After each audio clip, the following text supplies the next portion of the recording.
In our second series of Dentrix Ascend training videos, what we're going to be talking about, this is Kirsten Jarvie with AP Strategist. What we're going to be sharing is a step-by-step know-how, how to do quick picks. I get this question asked all the time, especially when I'm in an office helping out and I go into their clinical notes and I see they have no quick picks.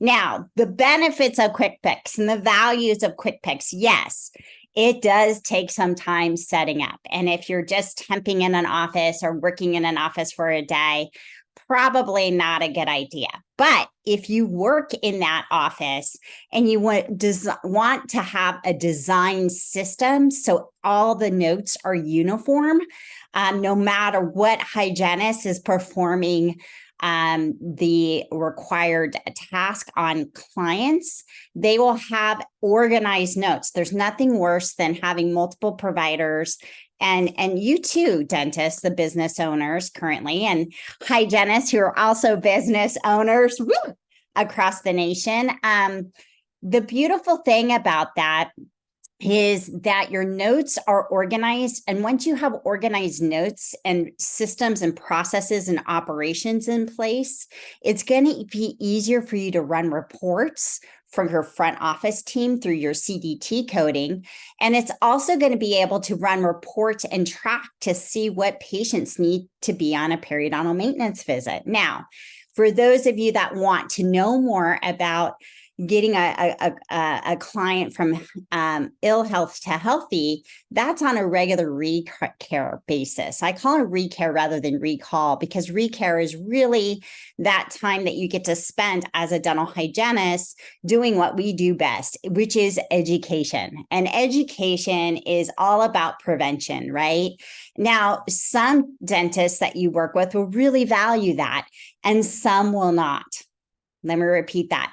Some dentists that you work with will really value a preventative, minimally invasive approach, and some will not. Now, this is not to beat up on any dentists out there. They're just not educated in what we do, right? So they don't value what we do.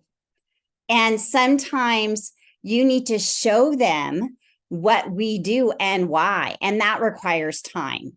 So I share this with intention of goodness of heart. I don't believe any periodontal classification 3 or 4 should have 2 quadrants in 1 hour. That is dictated by the insurance companies right now.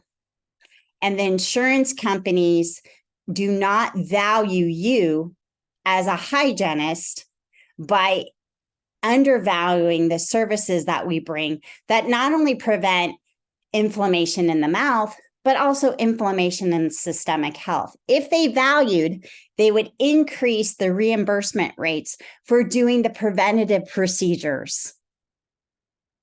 Let me repeat that.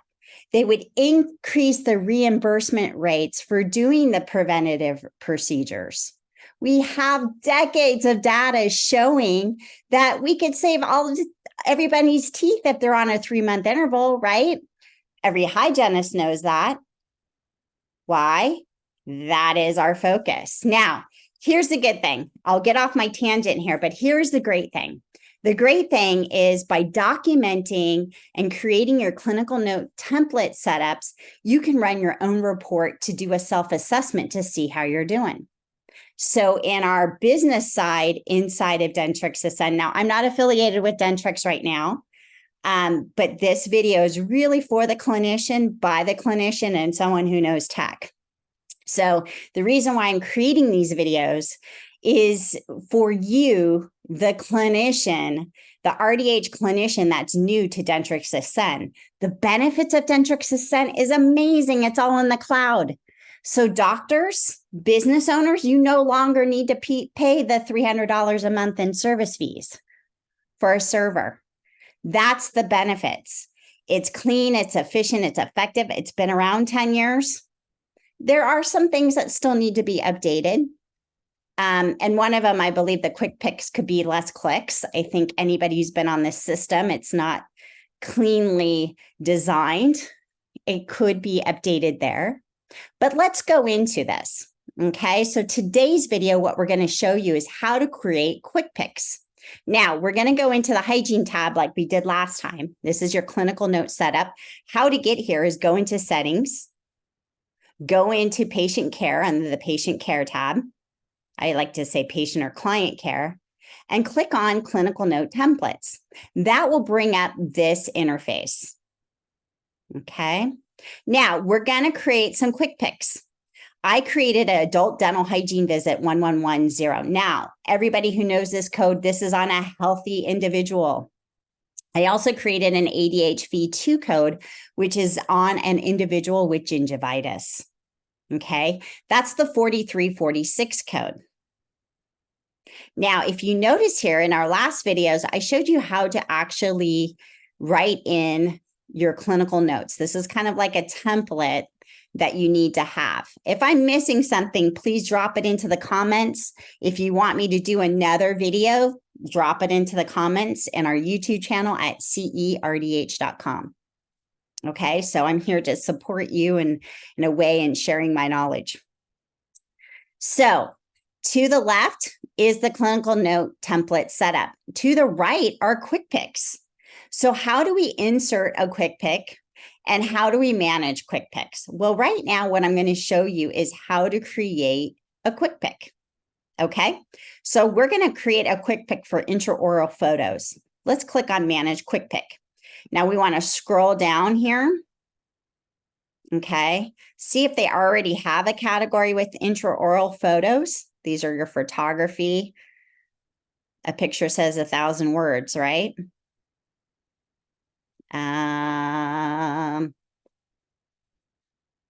No, so let's create a new. So what I'm going to do is create a new quick pick name. It's going to be intraoral photos. Okay. Now, intraoral photos. Now, when you create a quick pick, you have to create a quick pick questions.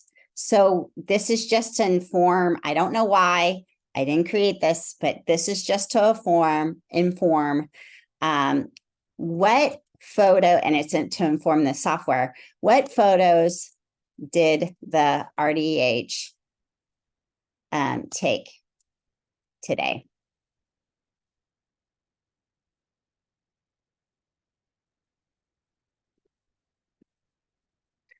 Okay, so that you first have to have a quick pick question. What? That's the prompt.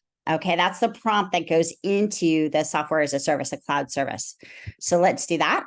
Now, you get two types of response types. You get a checkbox with multiple choice, or you can just do a text. On this one, I like to do both. I like to do checkboxes, and then I create one for text, and I call it intraoral photos text. But let's do a checkbox, okay?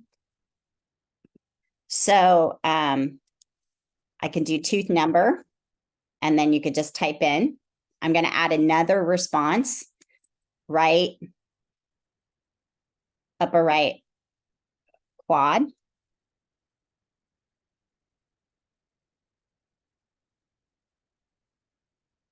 Upper left, lower right quad. Upper left quad. Lower left quad. Now, I'm doing quads. I usually do the first one as quadrant, so it kind of lets the clinician know what quad means. And then these kind of, you can say lower left quad, and then you can write the tooth number here. So I'm going to add another one, because you guys always had to have this option, none taken today, please.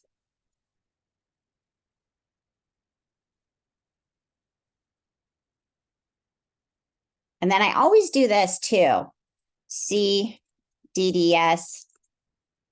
exam. Because when you work with multiple doctors, you never know, CDDS exam, because you never know, they all have different restorative that they like to use. And, you know, if hopefully you as a client and you're viewing this, know that it's best to have one or less dentists in your mouth, or ones that are highly skilled if you need to have restorative. So I share that as a keynote because SS hygienist, if that occlusion is off, it does show up in the periodontium. Okay. So then I'm going to say done. And now I have a new quick pick. Okay. So once this is clicked, right? All you have to do, once this is created, all you have to do is go insert and form. And guess what? I can go into here, scroll up, intraoral photos, insert quick picks, do a search, intraoral photos, boom. There we have it. Okay. So in my next video, this is just a quick summary of how to create and manage quick picks into Dentrix Ascend.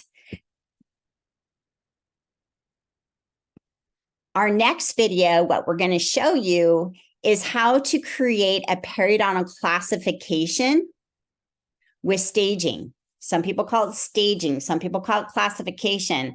It's based on the American Academy of Periodontology. And there's those 4 areas of staging, 1, 2, 3, and 4.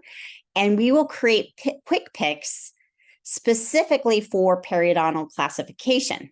Now, you as a clinician should know this already. And if you're a graduate in the last, gosh, when did this change over? 2018, 2019, I believe, when this started. But I'll add that into the notes. It's recommended by the American Academy of Periodontology. Why? Why did the American Academy of Periodontology need to reclassify periodontics? Well, the first classification, give you a little history, was done in 2002. They updated it to make it more relevant to today's time. I hope they do it more frequently because as a hygienist, I work really well with periodontists because they see things that dentists don't see. And when you have a periodontist that looks at occlusion issues due to perio, I think a lot of dentists out there would become better astute in their given craft. Now, there's some great dentists out there. I love dentists, don't get me wrong, but there's been some pretty, over my years of 30 years of practice, I like excellence. And it's very hard for me as a hygienist to work around a dentist who does not have the skill set. I'm just saying that. I'm putting that out there. And yes, this is a little edgy for some, but some dentists think they have the skill set, just like some hygienists think they have this skill set, and we all need to improve, right?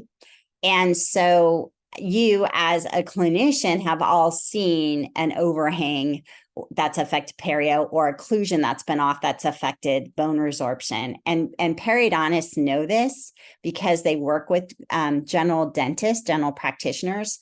But if you really want a skilled dentist, make sure they've been out for at least 5 years, or make sure they're practicing under a skilled dentist. I put that out there with greatest of intention. It takes time to really develop good skill sets. You don't get it just in school. Just like us as dental hygienists, it takes a good 2 to 5 years to really see it all and become an expert or a master clinician. So those are the things I share with you. And I truly believe that we are going to get better. We're going through a huge transformation right now, but that's just my two words. A lot of you who are master clinicians and who have been practicing more than 5 years see the difference. And we know the difference just by clinical notes and following another hygienist. Now, I don't blame hygienists sometimes because we don't know the backstory. Did the patient arrive late? Is the dentist requiring us to get too many things done in 1 hour? And the quality of care suffers. What I do like to see, though, is dentists that value the preventative side. And when you have an administrator that has no dental or background, they sometimes don't know or appreciate what we do because all they're thinking, well, if insurance only reimburses you for $50, gosh, should I value you? Let me repeat that. If insurance only reimburses for $50 for a 1 hour appointment, administrators think, well, that's not a big value. The only way people are going to value what we do is that if insurance start really taking a look at the people providing the care, not the people that are approving and disapproving your claim. So I say this in grace, I say this in gratitude, but I've seen a lot in my 30 years of practice, practicing from public health sector to designing, to seeing what a Medicare plan is, to seeing what a dental care plan is, a dental health plan is, to see these things in reimbursement rates. And if we shift that paradigm to prevention, it would be a win-win-win for our healthcare system. So if you have questions, my name is Kirsten Jarvie. You can reach me at apstrategist@gmail.com or drop a comment in the notes. I look forward to hearing from you, and I hope you find this is really resourceful. If there are other videos that you'd like to see on Dentrix Ascend, please don't hesitate. Please drop me a line here in the comments and ask what you would like to see in Dentrix training. And I'm more than happy to share my knowledge base in this area. Thank you very much and have a beautiful day.